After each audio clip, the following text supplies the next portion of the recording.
aulinha de rede de vocês. Primeiro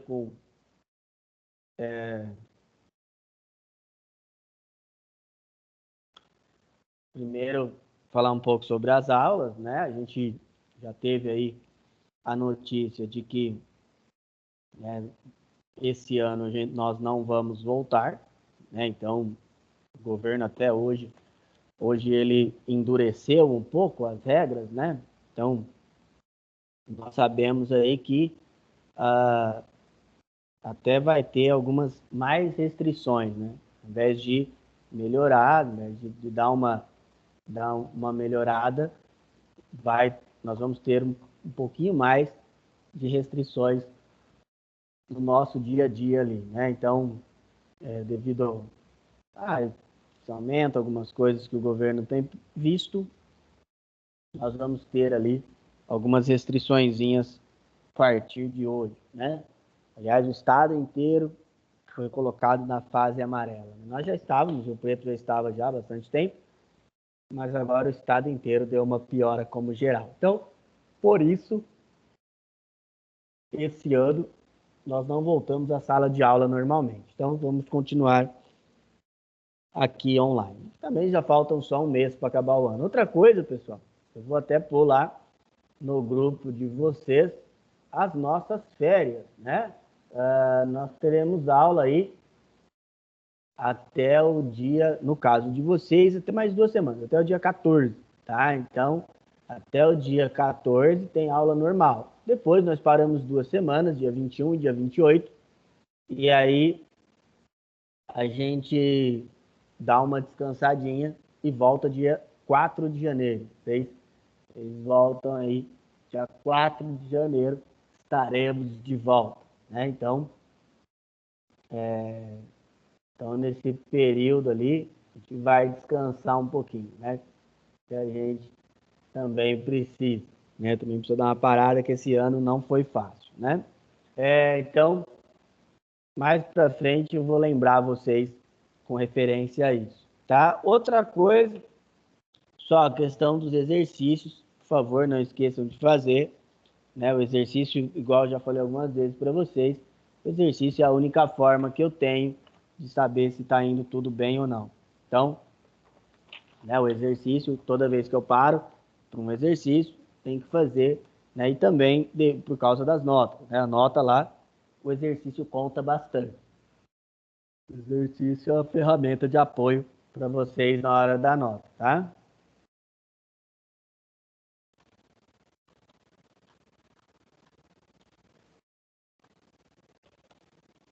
Tá? Bom, então o nosso objetivo hoje, na verdade, é continuar falando sobre sistemas operacionais para servidores, e hoje nós vamos dar uma ênfase mais no conhecimento do Linux. Lá no livro de número 3, vocês tiveram alguma coisa sobre o Linux, até mas não voltado para a área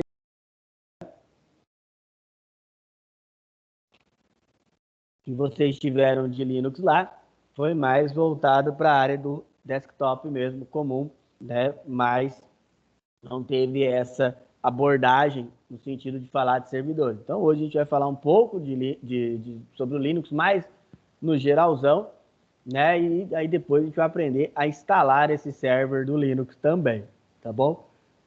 É evidente que primeiro nós vamos falar sobre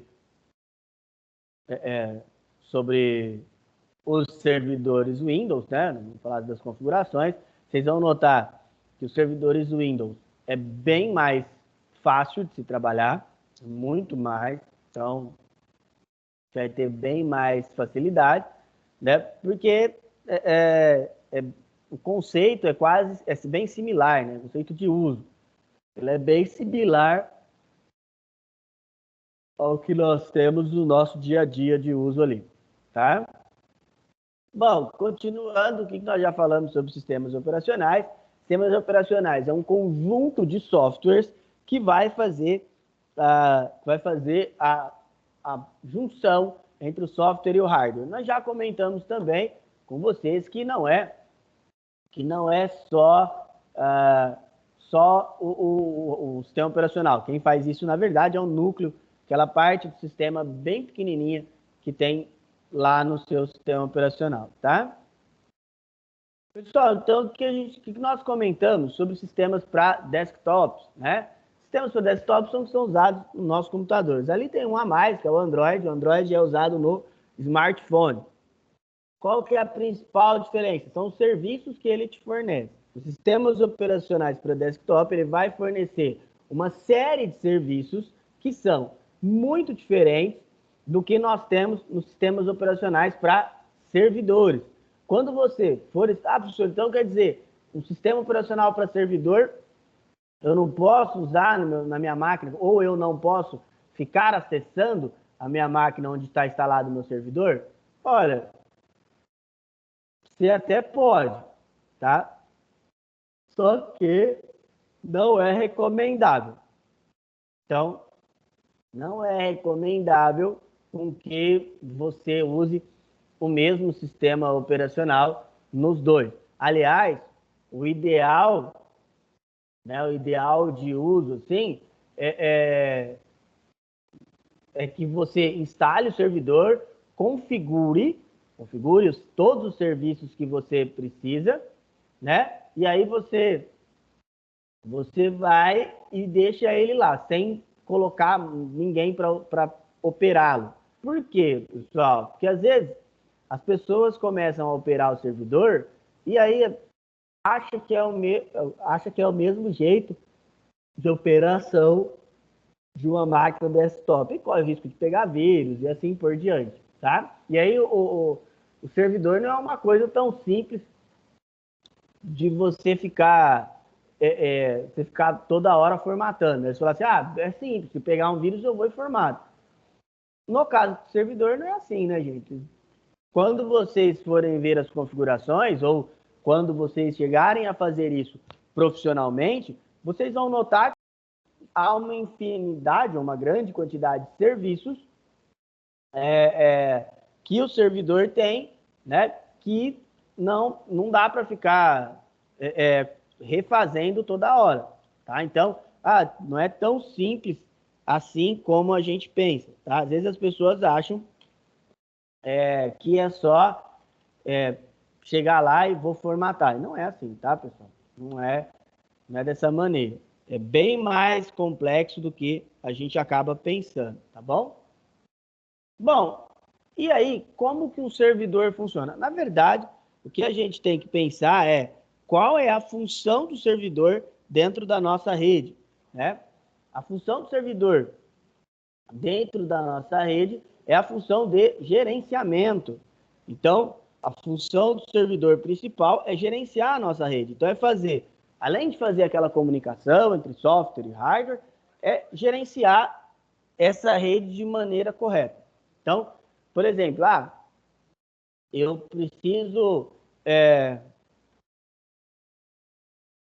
preciso ali, dentro da minha rede, de uma máquina que gerencia os dados. Essa é a função do servidor. Ela vai receber esses dados, vai filtrá-los e vai deixar para acesso para quem tem acesso dentro da rede. Tá? Então, essa é a função do servidor, funcionar como filtro. Lá no próximo livro, a gente fala bastante sobre a questão do Wi-Fi. O roteador, ele pode ser considerado um servidor? Não, pessoal, porque ele não gerencia nada. Ele só pega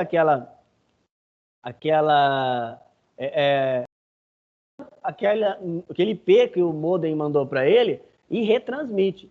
Então, não vamos ficar pensando que o nosso roteador ele pode ser um servidor, tá? Ele não pode. Ele faz o serviço de gateway. Então, ele faz o serviço de pegar e retransmitir esses IPs dentro da rede. Então, ele não tem nada de gerenciamento, tá bom? E aí, sim, o kernel, sim, que vai fazer o gerenciamento do software e do hardware. Ele que vai fazer esse meio campo. Existem dois tipos de kernel, basicamente.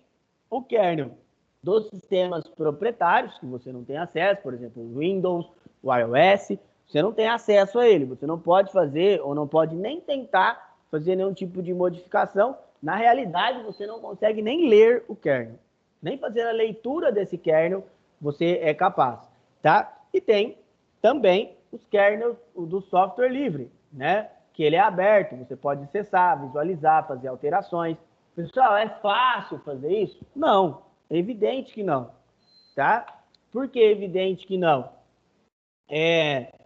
Para você, por exemplo, compilar um kernel, você tem que manjar muito de programação e até a compilação do kernel é muito difícil, tá? É, a gente tem muitos profissionais, grandes profissionais, que nem nunca fizeram isso. Eu já fiz uma vez na faculdade, né? Mas era eu e alguns colegas e não fizemos alteração nenhuma, só fizemos a compilação do kernel de uma versão do Linux da época, tá? É lógico que, igual eu falei, você tem que ter um bom conhecimento, tá? E verificar se há mesmo a necessidade de você fazer alguma alteração. Às vezes as pessoas acham, vou fazer uma alteração lá no meu kernel. Para quê? Você sabe o que está fazendo? Vai realmente melhorar o seu sistema operacional? Tudo isso você tem que pensar antes de ir compilar um kernel. Tá bom? Bom, galera, vamos para o nosso primeiro exercício de hoje. 10 minutinhos para vocês aí. Vai lá, galera.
Ah, pessoal, já deu tempo, né?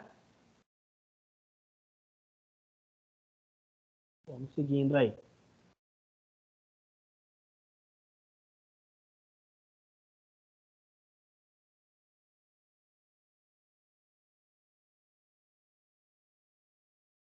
Bom, então vamos lá, pessoal. Continuando aí. E aí, na aula passada, nós começamos a falar sobre o Linux, né? O Linux, ele é um sistema operacional aberto, tá? De código aberto. Então, o que isso quer dizer? Vocês têm mais que entender sobre isso, sobre o tal sistema operacional de código aberto. Você tem acesso a isso. Então, se você souber programar, você pode melhorar o Linux, tá? O Linux é um software livre e os softwares livres eles têm como premissa, ou ele tem como base, você ter essa liberdade. Então, você tem a liberdade de, uh, de poder alterar o seu software, tá? Então, essa é a liberdade principal dentro do Linux, tá bom? Existem várias distribuições e várias versões que a gente vai discutir já já. Bom, uma das dúvidas que as pessoas têm, uma das coisas que as pessoas mais têm, assim, mais dificuldade é saber onde que o Linux pode ser usado. Hoje em dia, o que a gente mais fala é assim, o Linux pode ser usado em qualquer lugar. Se você quiser usar ele na sua máquina desktop, você pode. Se você quiser usar ele na rede, você pode.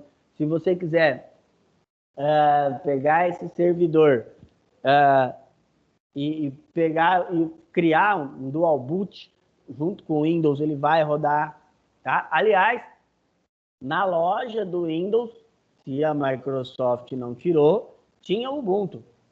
Olha aqui que bacana. Vou clicar aqui, pesquisar Ubuntu.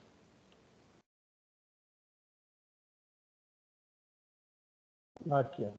Então, hoje, né, a Microsoft e, né, o Linux conseguem trabalhar tranquilamente juntos. Aliás, na aula passada eu mostrei para vocês que, é,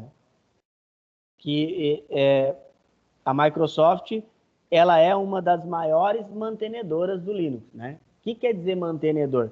Ela é uma das que mais doam dinheiro ali pro Linux. Então, ela é uma das que mais ajudam a manter esse software ali sempre atualizado, sistema operacional, perdão, sempre atualizado. Ah, e por que a Microsoft faz isso? Porque ela é boazinha?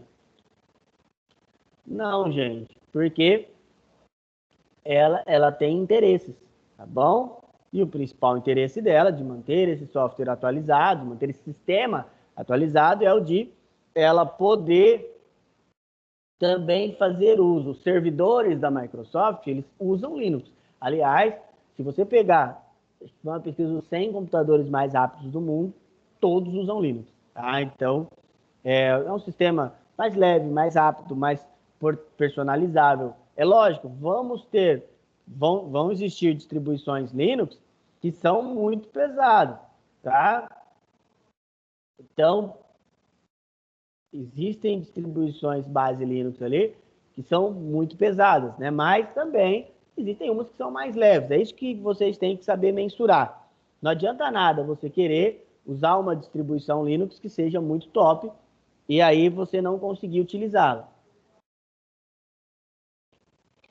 Esse é um dos cuidados que devemos tomar, né? Quando se vai pensar em partir para um sistema operacional Linux. E da onde veio o Linux? Da onde nasceu o Linux? Bom, o Linux ele vem originário do Minix, tá? Um cara chamado Linus Torvalds, né? Já a gente vai falar um pouquinho dele.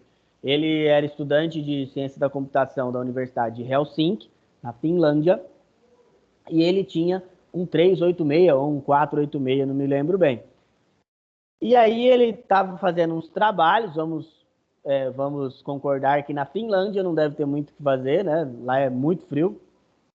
E aí ele começou a perceber que para os trabalhos dele o Minix não suportava mais. Como o Minix, como o Minix ele era aberto, ele começou a trabalhar no kernel, ele começou a mover esse kernel para deixar esse kernel cada vez melhor, tá? Então, aí ele foi evoluindo, na época, isso foi em 1991, tá? E aí essa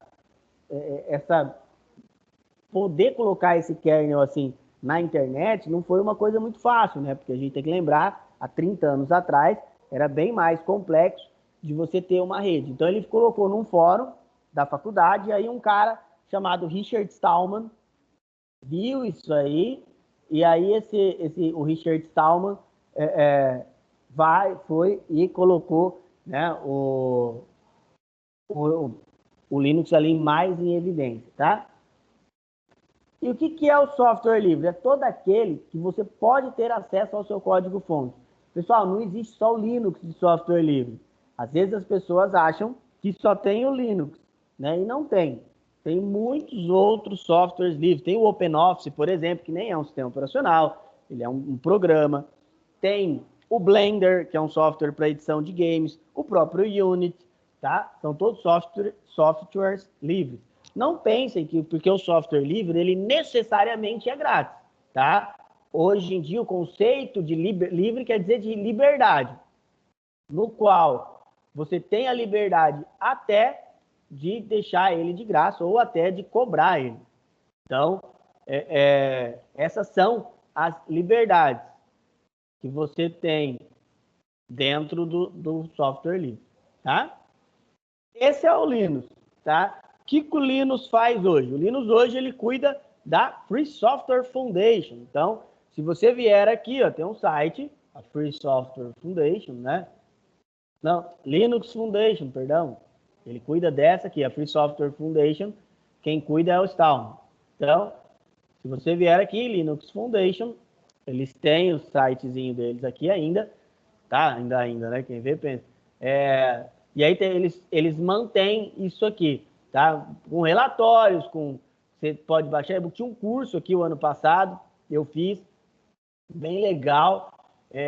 Eu não sei se vai ter aqui ainda. Ele é aberto, eu fiz o ano passado. Ele é todo em inglês, mas, pessoal, dá para entender bem, tá?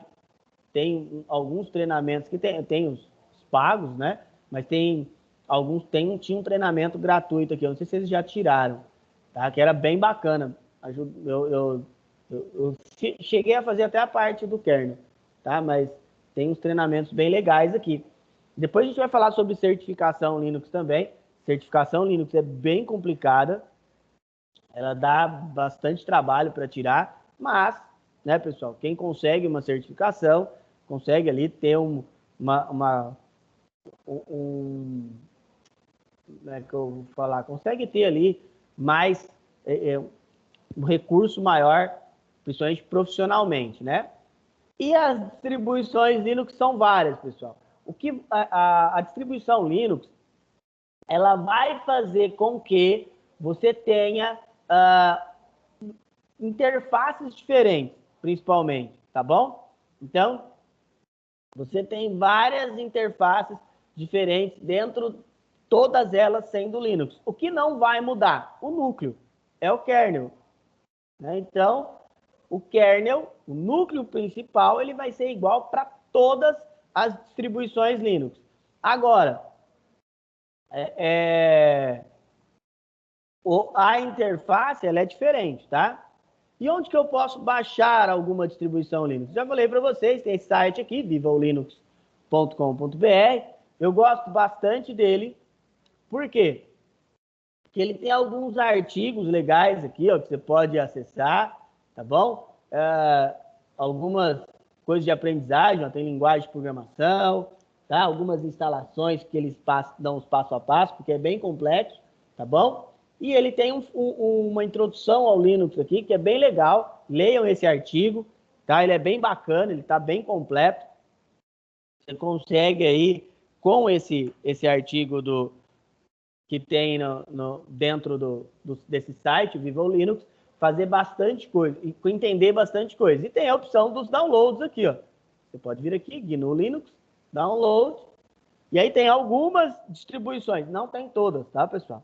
Tem algumas distribuições aí, mas não tem todas, não, tá? Aqui, ó, tem essas aqui. Mas quando eu vou baixar alguma distribuição Linux, eu venho aqui, ó, vai no Google aí, digita, por exemplo, Ubuntu Download. Vai ser geralmente a primeira opção, e aí é muito simples, você escolhe. Quem mantém o Ubuntu a Canonical, né? Então, a Canonical, ela faz dessa maneira, tá? Então, ela pega sempre a última distribuição. O Ubuntu, se um dia vocês instalarem ele, vocês vão notar que ele é bem, assim, pesado, essa versão mais nova. Então, por exemplo, professor, eu quero instalar o Ubuntu. Você tem que lembrar de ter um computador muito bacana, tá? Então, você tem que ter um computador muito bacana para poder rodar de uma maneira legal. Senão, o que vai acontecer? Na hora que você instalar esse sistema, ele vai ficar travando, vai ficar dando erro e assim por diante, tá bom? Qualquer distribuição Linux que você, ou qualquer sistema operacional que você for instalar, você tem que ficar de olho se a sua máquina suporta ele, tá? Para que não tenha problemas. Às vezes, eu sempre procuro falar para os alunos que quando você vai falar sobre um sistema operacional, principalmente para um cliente final, lá, você vai falar para um cliente seu, qual sistema põe? Ele vai sempre querer o mais novo. Ele nunca vai chegar e falar, põe o 7, que a minha máquina só suporta o 7.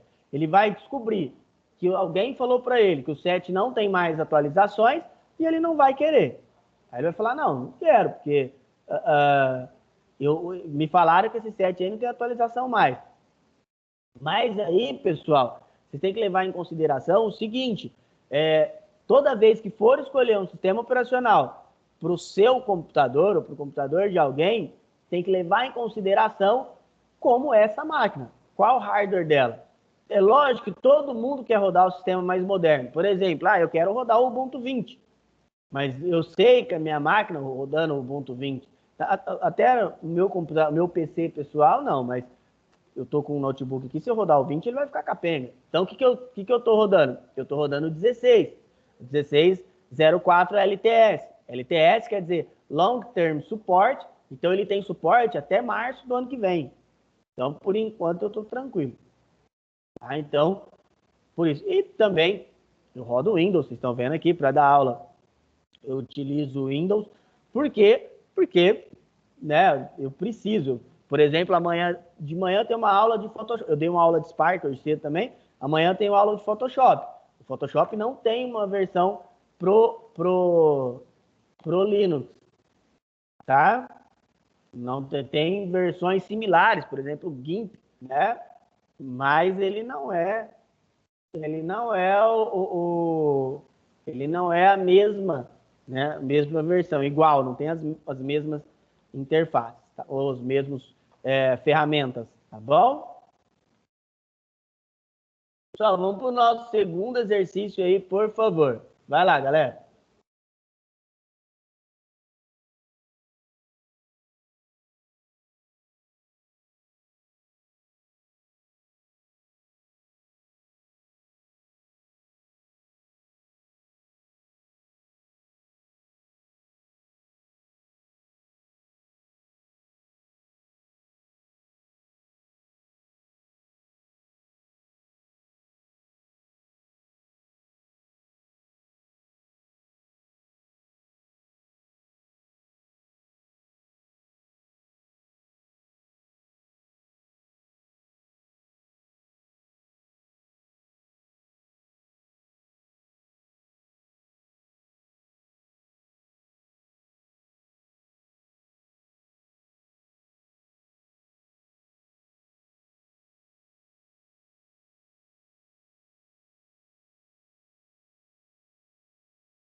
Vamos lá, povo.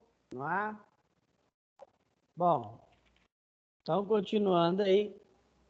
Pessoal, e aí quando nós vamos estudar o Linux, principalmente, é mais uma questão de gerenciamento, talvez, uma coisa assim, tá? Quando a gente pega o Linux para estudar, nós acabamos dividindo ele dessa maneira. Tá? Isso não é uma obrigatoriedade, tá bom? Não é porque tem que fazer dessa maneira. É porque é um jeito que se convencionou da gente poder estudar isso aí. Antigamente, uns 2 livros, umas 2 coleções de livros atrás, nós ainda usávamos esses termos ali, essa divisão para ensinar para vocês. Depois, agora, que tem só lá no livro 2 mesmo, que a gente explica, tá bom? Mas ele era separado dessa maneira e é o jeito que nós estudamos. Se você for pegar, eu lembro que quando eu fiz o meu curso que eu tive Linux, ele era separado exatamente dessa maneira. Se você pegar livros, né, você vai ver que ele vai estar assim também, tá? Bom, então se começa pela instalação. A instalação, ela é bem diferente do que nós estamos acostumados. Por que bem diferente, galera? Porque lá no Windows, quando você pega o Windows para instalar, basicamente você vai dando next, next, next e ele instala para você, tá? É claro, pessoal, que hoje, se você pegar hoje, atualmente, o Linux você também consegue tranquilamente instalar do mesmo jeito. Então você consegue pegar lá, através de um recurso de Next, de frente, mesmo você não tendo um grande conhecimento dele, você consegue terminar a instalação. Então,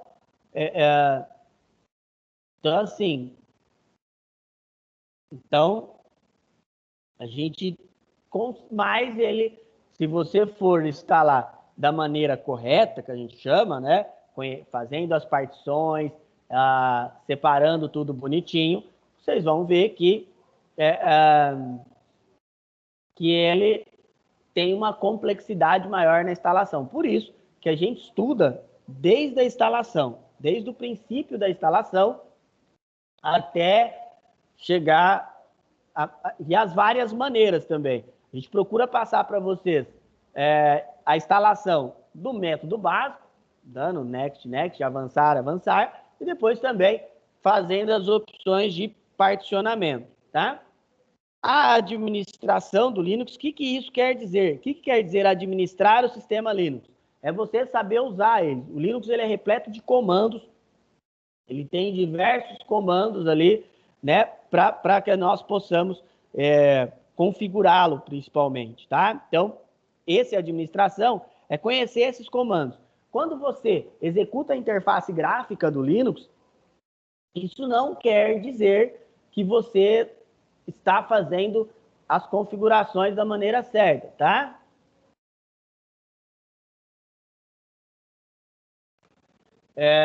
Mas outra coisa assim, professor, mas eu só uso o ambiente gráfico. Eu posso pôr no meu currículo que eu sei de administração Linux? Aqui não, porque a administração Linux é muito mais que isso, tá? Ele tem ali você conhecer o terminal, fazer instalações pelo terminal, porque tem gente que tem lugares que nem usam a interface gráfica. Então, você faz toda a parte de uso dele ou toda a parte de configuração sem chegar a acessar a parte gráfica, tá? Bom, depois o Samba, né? Como assim o Samba? O Samba são os servidores Linux, tá? Então, o Samba ele tá aí, ele é Samba não por causa do nosso Samba, é porque a extensão do arquivo de configuração é smb.conf, tá? Então o Samba ele vai ser aquela parte de criação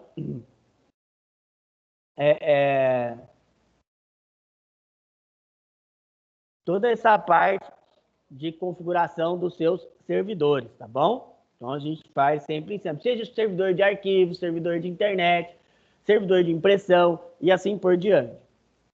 E o firewall é onde vai ter a segurança da rede. Então toda a segurança da rede, ela é a parte de firewall, tá? A gente sempre brinca que o firewall é o antivírus da sua rede.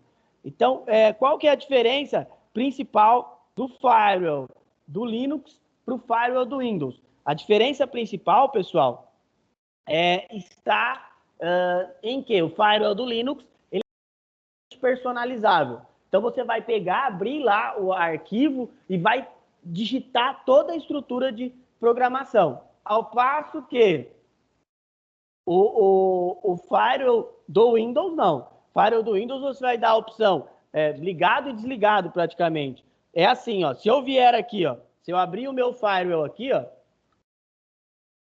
no Windows, vocês vão notar que ele está habilitado. Ele está bonitinho, habilitado, tal. Mas eu tenho certeza que ele não... Ó, aqui, ó. Está ativado, tá? Só que eu tenho certeza que se eu precisar desse firewall, se vier a acontecer alguma coisa dentro da minha rede, que eu tenha qualquer tipo de problemas com segurança, tá?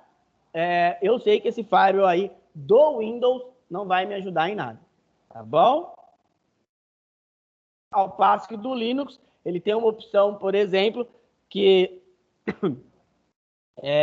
que você pode bloquear tudo, tá? Então tem uma opção lá, que você pode bloquear tudo, tá? Por exemplo, eu posso chegar lá, eu não quero que ninguém acesse nenhum site, tá? Eu não quero que ninguém na empresa acesse nenhum site. Então eu vou lá, dou um bloco e ninguém acessa, fica tudo bloqueado, tá? Ou então eu quero só que acesse o sistema da empresa. Eu vou lá, eu crio um bloco, isso chama tabela de IP, nós chamamos de IP tables, e aí você cria uma tabela de IP. O mais fácil é rejeitar tudo e depois exceptions. Você vai abrindo as exceções. Esse é o ideal. Tem lugares que você vai, que você começa, você bloqueia, aí abre o sistema da empresa e o cara fala, mas abre isso aqui também, esse outro também, esse outro também. A hora que você vê, já desbloqueou tudo. Então, a firewall é bem complicado dentro de uma empresa. Pessoal, vamos para o nosso terceiro exercício aí. Vai lá, galera.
Vamos lá, pessoal. Então, continuando aí, né? Bom, a gente falou de bastante coisa hoje, né? Principalmente dessa parte do Linux, né? Tinha mais algumas coisas para falar aí, né? Mas de liberdade, essas coisas, mas é mais texto, depois eu mando para vocês. Uma coisa que eu também quero que vocês tenham em mente é o seguinte: os usuários Linux, eles podem ser dois. Na verdade, duas configurações, né? Não dois usuários especificamente. Ou você pode ser um usuário comum, tá? Ou você pode ser um usuário administrador. Então, o usuário administrador, nós chamamos ele também de root, tá? Então, assim, o usuário, ou ele é um usuário comum, ou é um usuário root, tá bom? O administrador, ele é aquele usuário que ele tem acesso total ao sistema, então ele não tem nenhum tipo de bloqueio contra ele. E o usuário comum, ele vai depender das permissões que o usuário administrador der para ele, tá? Bom, então, olha só como é que funciona a arquitetura do Linux. Ela tem o kernel, a shell é aquela tela preta do terminal, é onde interpreta os comandos. Interpretou o comando, ele faz essa junção, ele vai lá no hardware, ou caso haja necessidade, ele vai lá no hardware buscar a informação. Se não, se for um software, ele só abre o software. Tá? Por exemplo,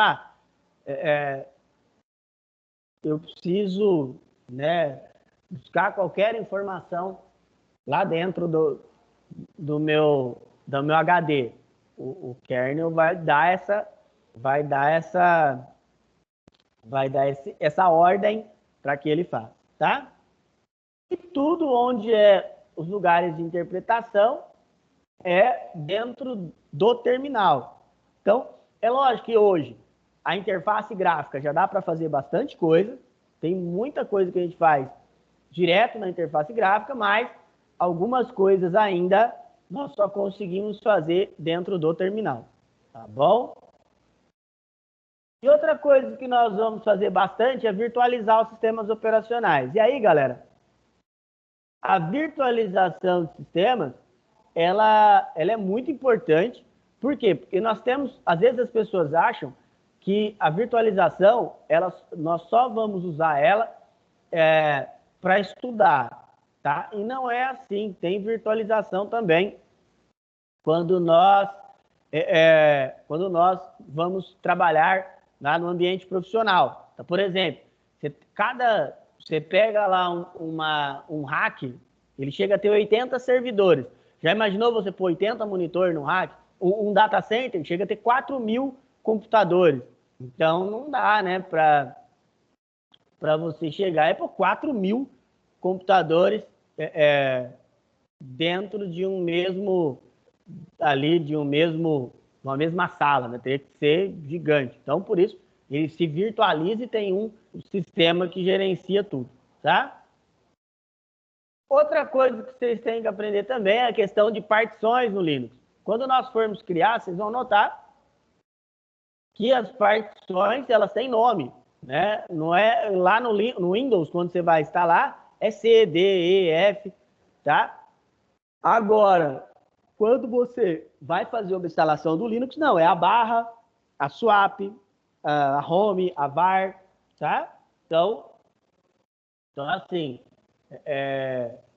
tem essas particularidades também, tá? E aí, galera, qual que é a diferença principal entre o Windows e o Linux? A diferença principal é o fato do Windows ser um sistema proprietário, então você não pode fazer alterações nele, e ele é um sistema pago. Para usar o Windows, você tem que pagar para utilizar, você tem que comprar uma licença. Tá? O Linux, além dele ser um sistema gratuito, ele tem uma atualização, um suporte grátis, aí, geralmente as empresas de software livre, elas vivem de doações, e aí o Linux, né, ele ele também, você tem acesso ao seu código-fonte. Se você souber programar, você vai e faz as alterações que você quiser, tá? Bom, esse texto depois eu vou mandar para vocês, é sobre as liberdades do software livre, tá bom? Vou mandar para vocês o texto aí. Esse também e esses dois sobre licenças, tá? É bem importante ele. Pessoal, vocês têm alguma dúvida?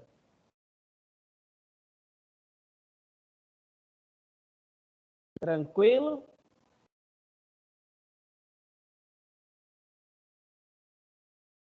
Bom, eu sei que não vai dar tempo de fazer esse exercício agora. Eu vou mandar para vocês no grupo lá. E aí depois vocês me entregam. Eu já vou mandar o texto, esses 3 textos aí que eu falei para vocês, tá? É bem interessante dar uma lida nele.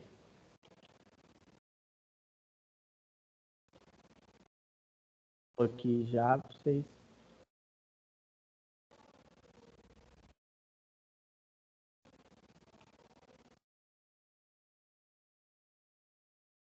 Galera, ninguém tem dúvida então? Por hoje é só. Semana que vem a gente volta aí, tá bom? Valeu, galera. Até semana que vem.